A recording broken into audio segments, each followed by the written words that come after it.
Hello hi नमस्कार श्रद्धा lifestyle को आपको स्वागत करछि। आज मैं बनैबी हेल्दी फूड कारण हेल्दी फूड खाइले देह पाए बहुत भल। आम गोटे बाउलटे नहीं जा देखो बाउलटे मुझे नहीं जाइए आप देखिपारे बर्तमान आम मिल्क क्वांटिटी हिसाब से देवा आपन को जी दरकार से मिल्क पकेबे। मिल्क नथिले पानी भी पकेदेबे।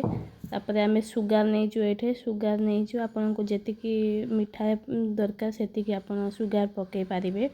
मुझे गुड़ भी आपन पकई पारे मु सुगार पकई देखु। तापर आम छेना छेना थिला छेना भी पकईदेवा आपणकर दी जन को हिसाब से दी जन पकेबे। छेना जी दरकार से पकईदेवे। छेना खाइले कहीं बहुत भल देह पाए छेना पकेबे।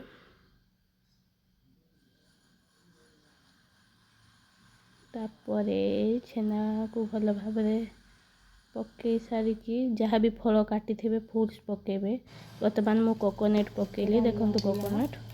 तापर आम पकेबा आपुल आपुल पकईदेली। तापर डालिंब पकईदेवा देखो डालिंब पकई सारा ग्रेप्स पकईदेवा। मुझे ब्लैक भी थिला ग्रीन भी थिला मते ग्रीन पसंद से ग्रीन पकईदेली। तापर बानाना पकईदेवा। बानाना गोटे पकेबे दीटा पकेबे आपन को हिसाब से पकेबे। मु तो दीटा पकई बानाना मोर बहुत फेवरेट से पकईली आउ टिके भी खाईदेली मोर बानाना फेवरेट जेहेतु मु जड़े ही खाइबी से। तापर एटा हूँ ब्लैक पाउडर पकई देकी भल भाव चकटी देबा देखो भल भाव चकटिकी भल भाव मु चकटी दउछि कारण बहुत टेस्ट होता। वाओ बहुत टेस्ट से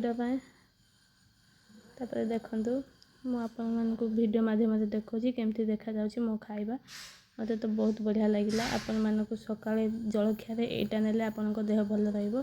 तापर वर्तमान एबे आमे खाइदेबा टिके देखे दउछि मो हेल्दी मॉर्निंग ब्रेकफास्ट कहिकी देखो खाइदेली बहुत ही टेस्ट। वाओ एटा देह पाए भल समस्ते समस्ते खाई पारिबे। बुढ़ा टू वृद्ध ठू पिला पर्यंत समस्ते खाई पारिबे।